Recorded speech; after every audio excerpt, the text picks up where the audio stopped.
Bienvenidos al módulo 2. En este primer bloque vamos a recordar los objetivos generales de la materia que ya hemos desarrollado al inicio del primer módulo. ¿Cuáles son los objetivos que buscamos? Conocer el contenido de la asignatura de Derecho Procesal Penal, desarrollar un espíritu crítico y reflexivo respecto de lo que establece el Derecho Procesal Penal, entender la incidencia de la materia dentro del derecho y en el ejercicio de la abogacía. Asimismo, transferir los conocimientos teóricos a casos prácticos y conflictos hipotéticos. Por último, como objetivo general, integrar los conocimientos adquiridos en cada unidad.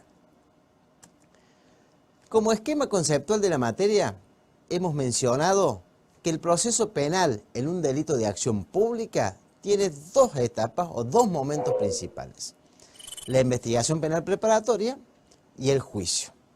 Y hacemos esta distinción de que en un proceso penal, en un delito de acción pública, porque ya vamos a ver que en un proceso penal de un delito de acción privada no tiene la investigación penal preparatoria. Ese proceso se inicia directamente en la etapa del juicio. Pero volvemos a los procesos de acción pública. Dijimos, la investigación penal preparatoria, que a su vez tiene dos etapas: la investigación penal preparatoria propiamente dicha y la fase crítica. En la propiamente dicha, ahí se recepta la declaración del imputado, se puede disponer alguna medida de coerción como una detención o una prisión preventiva, se diligencian todas las pruebas necesarias para que el fiscal, si lleva a cargo la investigación, se encuentre en condiciones después de resolver o a favor del imputado o en perjuicio de éste.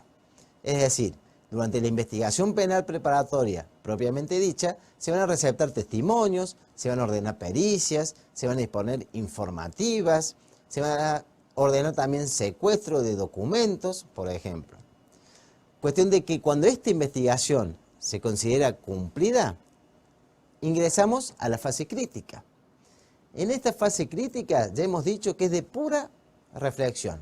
Allí el fiscal, a cargo de la investigación, analizando objetivamente la prueba, va a resolver si corresponde sobreseer al imputado, es decir, desvincularlo de ese proceso, o, caso contrario, requerir la citación a juicio para que ese proceso avance a otra etapa, a la etapa del juicio. Hemos dicho, y es importante poner énfasis, que si el fiscal considera que se debe sobreseer al imputado, ese pedido se lo efectúa al juez de control. Es decir, el fiscal nunca dicta por sí solo un sobreseimiento, sino que es el órgano jurisdiccional quien en definitiva lo dispone.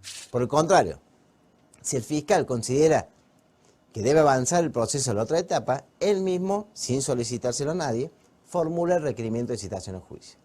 Con respecto a la etapa del juicio, hemos dicho que tiene tres etapas: los actos preliminares, el debate, que es donde se desarrolla principalmente todo el contradictorio, y la sentencia. Vamos a pasar ahora a desarrollar los objetivos específicos de este módulo. ¿Qué es lo que pretendemos? Que tengan un conocimiento preciso de las funciones, atribuciones y deberes de cada uno de los sujetos que actúan en el proceso penal. Vamos a ver cuáles son sujetos que pueden actuar y cuáles son los sujetos que deben actuar dentro del proceso penal. Otro objetivo es analizar las diferencias entre los jurados populares y los jurados escabinos, su distinta integración y sus distintas facultades y funciones. Asimismo, saber distinguir dentro de lo que es la prueba, lo que es el elemento de prueba, lo que es el órgano de prueba, qué consiste el objeto de prueba y cuál es el medio de prueba. También precisar la importancia de esta prueba en el proceso penal, sus alcances y sus límites.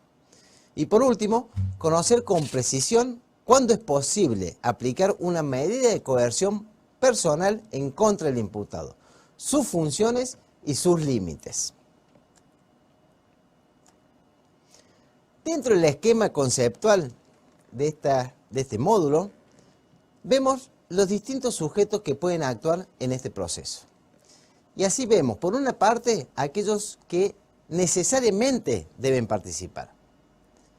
Por otra parte, tenemos a aquellos que pueden intervenir dentro del proceso. Es decir, la ley le da la facultad de participar en dicho proceso, pero deja sometido a su voluntad de ingresar o no en el proceso penal. ¿Quiénes son los sujetos esenciales, los que deben intervenir? Por supuesto, el juez, el órgano jurisdiccional, que es quien en definitiva va a resolver la situación procesal del imputado, absolviendo o condenando. Este juez, este órgano jurisdiccional, cuando veamos más adelante quiénes son los que juzgan, también puede estar integrado por ciudadanos comunes, por los jurados, que ya vamos a ver que hay en el sistema procesal cordobés coexisten dos distintos, los jurados populares y los escabinos. El otro sujeto esencial es el actor penal. El actor penal en los delitos de acción pública es el Ministerio Público Fiscal. Pero si el proceso es de una acción privada, ya el Ministerio Público Fiscal no tiene intervención.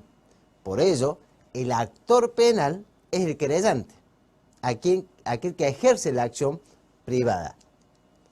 Por eso, como sujeto esencial, no es el Ministerio Público, porque puede haber procesos en los cuales no tenga intervención. El que es un sujeto esencial es el actor penal, es decir, aquel que va a acusar. Y por último, dentro de los sujetos esenciales tenemos al imputado. El imputado, evidentemente, junto a su defensa técnica, que ya hemos visto, la defensa técnica es una garantía constitucional indisponible. ¿Quiénes son los sujetos eventuales? Dentro de los sujetos eventuales tenemos el querellante particular. El querellante particular, según el artículo 7 del Código Procesal Penal de Córdoba, es el ofendido penalmente por el delito. Este querellante particular se va a introducir en el proceso penal para colaborar la actuación del Ministerio Público Fiscal. ¿Colaborar en qué? En acreditar la existencia del hecho delictuoso, la participación del imputado en ese hecho y obtener una sanción penal. ¿Cuál es el momento en donde el querellante particular se puede constituir? El Código Procesal establece que desde el inicio de la investigación penal preparatoria hasta su clausura. Es decir, el penalmente ofendido tiene la facultad de introducirse dentro del proceso penal, pero dentro de un plazo establece la ley, dentro de la investigación penal preparatoria. Si el proceso ya está elevado a la etapa del juicio, ya ahí en ese caso el penalmente ofendido no puede intervenir. Otro sujeto eventual es el actor civil. El actor civil es aquel que va a buscar, además de acreditar el hecho delictuoso y la participación del imputado, la reparación económica por el daño causado. Es decir, el querellante particular lo que busca es la sanción penal, pero no busca reparación económica. Si el penalmente ofendido o la víctima, además de la sanción penal, pretende que se lo repare económicamente, es decir, obtener una indemnización por el perjuicio ocasionado por el delito, entonces en ese caso se debe constituir en actor civil. Si la misma persona reúne ambas condiciones, el Código permite que se pueda formalizar esa presentación en un mismo escrito, pero cumpliendo con las formalidades que cada de estos institutos exige por la ley ritual. El actor civil se constituye también dentro de la investigación penal preparatoria. Es decir, desde el inicio de la investigación hasta su clausura. Es decir, se pueden constituir en actor civil siempre y cuando no lo hagan en la etapa del juicio. Otros sujetos eventuales dentro del proceso tenemos el demandado civil y el asegurado en garantía. Siguiendo con este esquema conceptual, es importante destacar lo siguiente. El querellante particular, como sujeto eventual, se constituye, dijimos, en la investigación penal preparatoria. Ahora, si reúne las condiciones que establece la ley, desde ese mismo momento tiene facultades y deberes.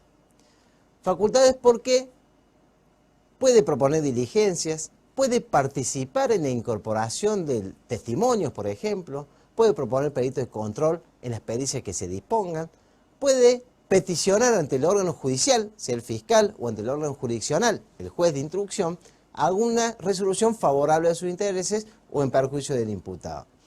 Ahora, el actor civil, si bien dijimos se debe constituir durante la investigación penal preparatoria, en esta etapa todavía no es considerada parte.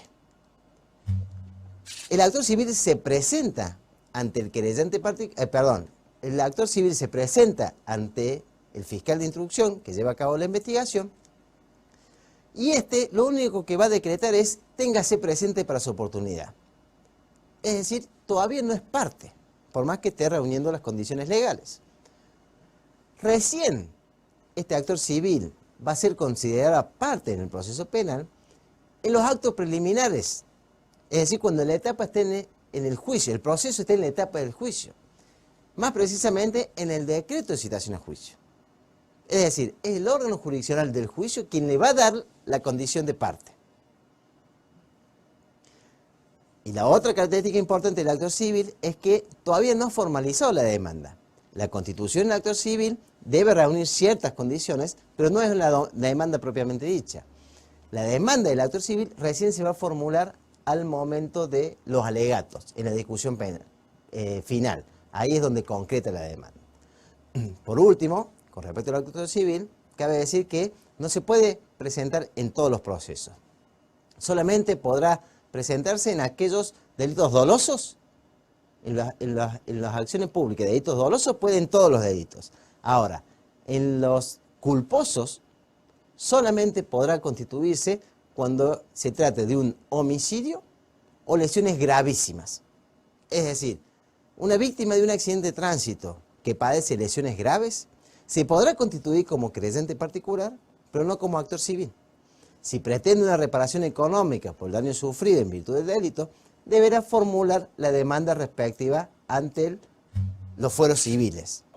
Entonces, si el penalmente ofendido se quiere constituir en querellante particular, esto se puede hacer en cualquier tipo de delitos, cualquier tipo de delitos dolosos, cualquier tipo de delitos culposos, salvo, dice el Código Procesal, en los delitos en contra de menores.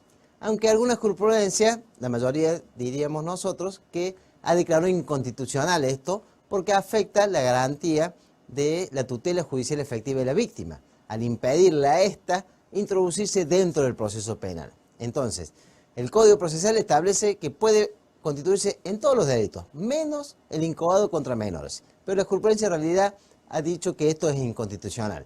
En consecuencia, también podría introducirse en los procesos seguidos contra menores de edad. En cambio, repetimos porque es importante que queden claro, que el actor civil se podrá presentar en todos los delitos dolosos, pero cuando se trate de culposos, solamente cuando sean lesiones gravísimas u homicidios. Si no cumple esos requisitos, se podrá constituir solamente como querellante particular y si pretende reparación, deberá hacer la demanda ante el juez civil competente. Seguimos en el siguiente bloque.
Bueno, continuamos y ya para finalizar el esquema conceptual, es importante destacar este sujeto esencial que es el imputado y su defensa.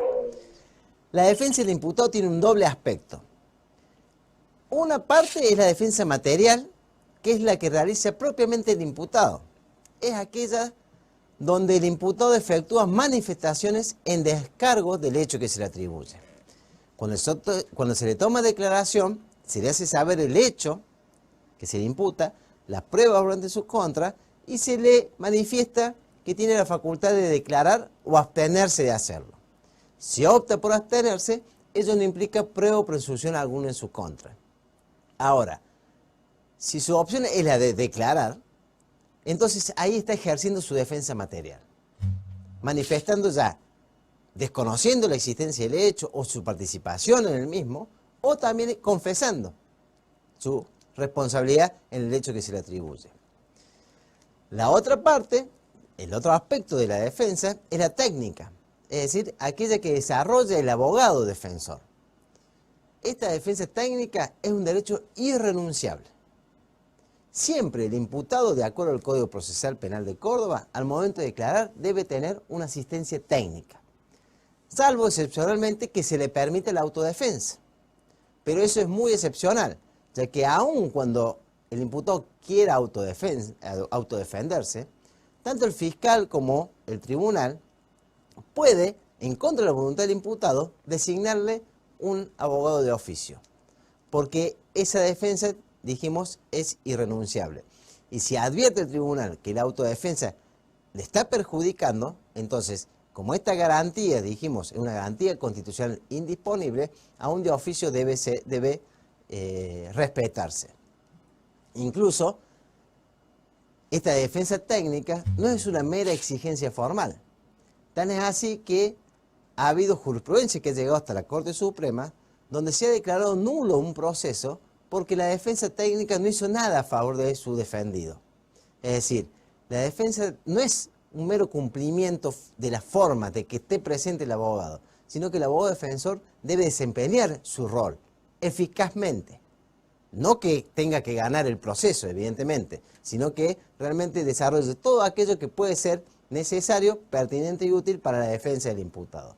Si esto no se hace, si la defensa, teniendo la posibilidad de hacerlo, no hace nada, se puede estar afectando esta garantía constitucional y en consecuencia se puede dictar la nulidad del proceso.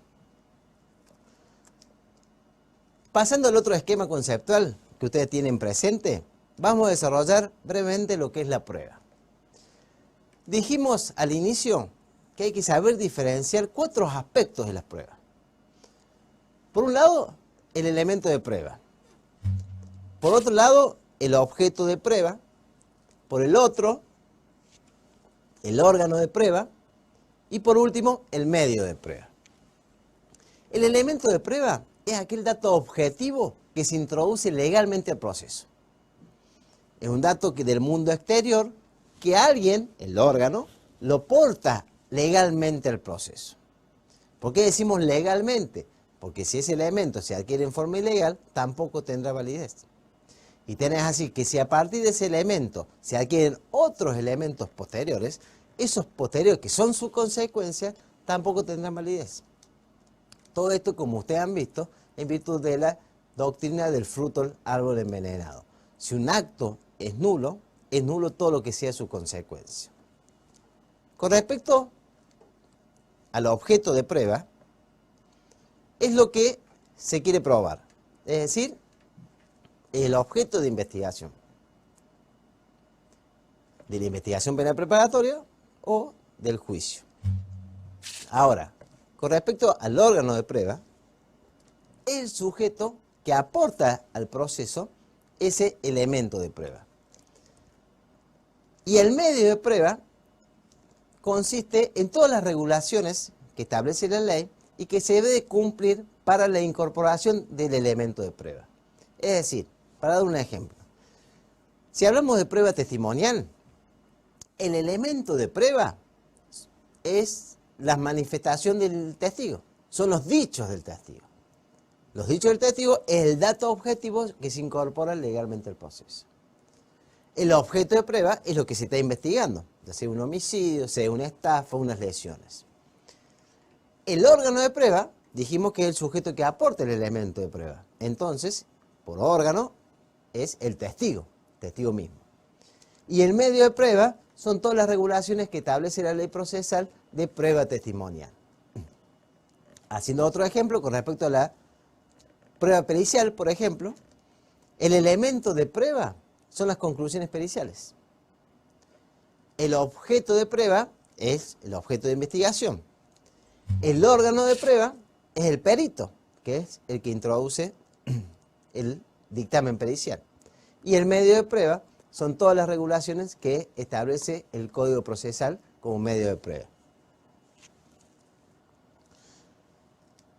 Con respecto a la prueba en particular, hemos visto que existen medios ordinarios en los cuales tenemos o consideramos la inspección judicial, que es aquella donde el tribunal se constituye en lugar de los hechos para que a través de sus sentidos pueda adquirir algún conocimiento que considera pertinente y útil para el esclarecimiento del hecho.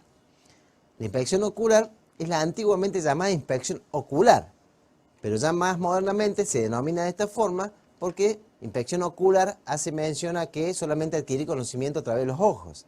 Y en realidad se pueden constituir en lugar de los hechos a los fines de, por ejemplo, determinar si existe ruido o no, si existe,